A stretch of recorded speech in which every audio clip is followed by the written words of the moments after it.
Hey guys, welcome back to the What About AI podcast. I'm Sean Boyce. I'm James Perkins. The topic that we want to talk about today are the new models from OpenAI, and those would be GPT 5.4 and 5.3 Instant, which were both released relatively same period of time. It's been about a week, I would say. Today's March 10th, so released pretty much both of those last week. We want to talk about what they are, what they're intended to be kind of used for, and what our experiences have been respectively using them thus far. So, want to lead us off? I do. Well, first, I want to say a thank you shout out to Jason Curtis for the opening intro there. He has the voice of an angel, so thank you, Jason. Yes, thank you. In terms of ChatGPT 4, I haven't had the best experience, at least from the coding perspective. So, like for Same. deep research, I'm still getting about the results I got before with GPT-2. I use Pro almost exclusively. There's multiple models. There's Instant that Sean mentioned, there's Thinking, and then there's Pro. I almost exclusively use ChatGPT Pro when I'm using it. And I'm using 5.4 Pro now. And actually this past weekend, my daughter wanted to spin something up. So peptides, I'm not sure if you've heard about them. If you have children in your lives that are between the ages of 16 and 20, you've definitely heard about peptides. They are all the rage right now. Some are perfectly legal and actually well understood, like collagen peptides. I take those every day. Just mix it into a drink in the morning. Take that old niece. But there's tons that are a little more questionable, and I think there's the gates are kind of opening up there. You're going to see more and more peptides that have been studied, that have some efficacy behind them, and that become more widely available. My daughter's super interested in it, wanted to build a business around it, and actually spent the weekend building out the framework for something called pepsmax.com. And she had to build a website behind it and everything else. And I was considering having her use Claude, because I typically use Claude Code almost exclusively. But I wanted to see what GPT 5.4 could do. And honestly, I wasn't impressed. I mean, it built the site, it did a decent job, but it was so slow. She would submit a prompt or a request, and we'd have to leave and come back because it would take 45 minutes or an hour and a half. And I mean, it just doesn't seem to have the prompt intelligence that Claude does today. So if you're using Claude Code CLI, you make a request and it might ask 2 or 3 follow-up questions, and it just goes and works and it does it. And it's pretty quick. I mean, you can watch it thinking and doing things. A pretty comprehensive, hey, change all these features across my entire site. It might take 15 minutes. That same request in GPT 5.4 Pro, even in the command line, was like an hour and 20, hour and 30 minutes. Yeah. So I think if anything is going to kill them right now, it's the amount of time it takes to think. And I don't think it's because it can't think faster. I think they're probably regulating how much energy use goes towards each request. I can see that, yeah. My experience has been similar. So I played around with 5.4 and 5.3, and I had different experiences with each, but neither was great. The biggest complaint I had as well too was 5.4 has been slow for me across the board, and regardless of the request that I give it. So I haven't tested it on coding yet, but I've just been using it essentially kind of as a replacement for Google and automating various other things that I want to do. But the biggest problem I've had is it takes such a long time. It takes so long for me when I'm using it that I almost feel like it's broken or it's hung up and I need to resubmit my request or something. You need a loading bar or something. Sometimes I literally forget. I'll come back to it and be like, oh, I asked that an hour ago or something like that. I totally forgot about that. I may have chased a different thread. So that part of it, I would say, renders it borderline unusable when I'm thinking of the comparison between the other options that are out there, like Anthropic and Google. So that to me is probably a non-starter unless that experience changes. So it's interesting, we share these experiences with each other about how we're using it, but we're also curious to hear your feedback as well too. So in the comments would be a great place to let us know if you've played around with some of these models, what that experience has been like. On the instant side of things, I do get kind of a more prompt response, which is great, but not always getting kind of what I'm looking for. And I found some inaccuracies to that as well also. So I would say in a number of ways. Hallucinations? Yeah, so in different experiences in different times when I'm interacting with the instant model. So an answer, if I was kind of asking the same question 2 different periods of time, I'll get not just a different type of answer, but almost like a different answer entirely, which has been interesting so far. So I got to do more testing with it, but I'm not loving my experience with either yet.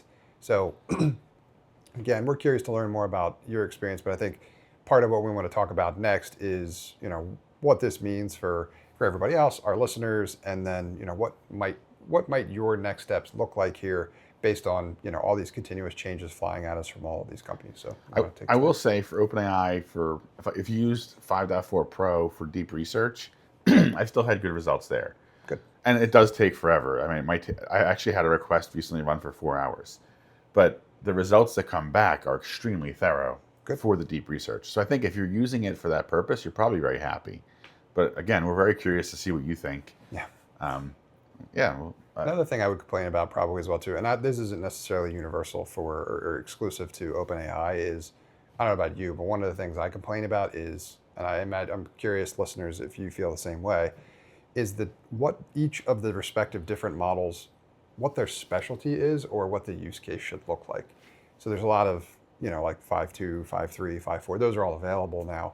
And I think probably intuitively we'd think, well, the higher number is probably a more modern model, maybe more capable, whatever. But they're keeping them all accessible, and then they have different use cases, I think, that they're kind of designed for.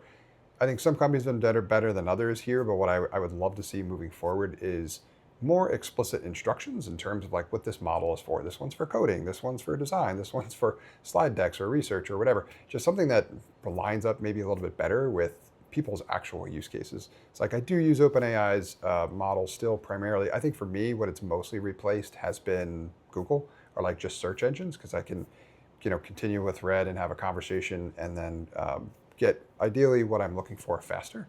But that's why my experience with 5.4 has been so surprising in the opposite direction, is because some of that has been so much slower. So I'm starting to use Claude models and Anthropic quite a bit more for what I was using OpenAI for more at that time. Interesting. Yeah, I think the other thing I'd call out with OpenAI, actually all the models, is even though they segment it out, like there's an auto selection tool where it can decide for you what model to use. I've trusted that, and I've noticed that it always defaults to the cheapest model. So if I make a request that requires deep research, it'll still use Sonnet, like the earlier model of Claude, too. or it'll still use OpenAI 5.2. So I just, because I pay for the Pro plans, I just leave it on Pro almost always. That's why I haven't tested Instant yet. But I think, your feedback's interesting there. I would also say if you're using it for personal use, OpenAI probably is the leader in medical advice right now. I don't know what they've trained on differently, but when I give it questions about blood work or medical history, it comes back with a much more thorough response than Claude, and it's a little bit more liberal in terms of how much it'll share. Like Claude right now is, well, you have to consult your doctor. I can't provide advice on that. OpenAI is like, you should perform surgery on yourself. So it's a bit different. Buddy. Yeah, right. Pick up the scalpel. One area also I would give OpenAI good remarks and feedback would be Sora and Sora 2. So I've bumped my subscription with OpenAI recently because of how cool Sora is. So if you haven't used Sora, that's their basically natural language to video tool. Highly recommend you play around with this thing. I still think it's one of the most impressive video creation tools from text thus far. And if you get access to the OpenAI app, you can use it to essentially kind of like create a character, which basically is you. And I send James these videos all the time when I'm trying to distract him, make sure he doesn't get any work done. But if you take a couple of selfies essentially from like different angles and it'll ask you to read some words across the screen, it creates almost a character of you. And then you can say like, show me jumping on a trampoline, or show me, competing in a rap battle contest. And the videos I would say the videos are pretty good. And it has not just video, but it has audio. So you see a lot of this kind of stuff out there. If you just look at the Sora product, you can see just how creative people are in the videos that they're creating. But you can use it for anything from whatever, may fancy your imagination all the way to and through, you wanted to create different like B-roll kind of stuff for videos you want to produce. There's a lot of content creators out there, and I think Sora 2, in my mind, is still kind of the leader there.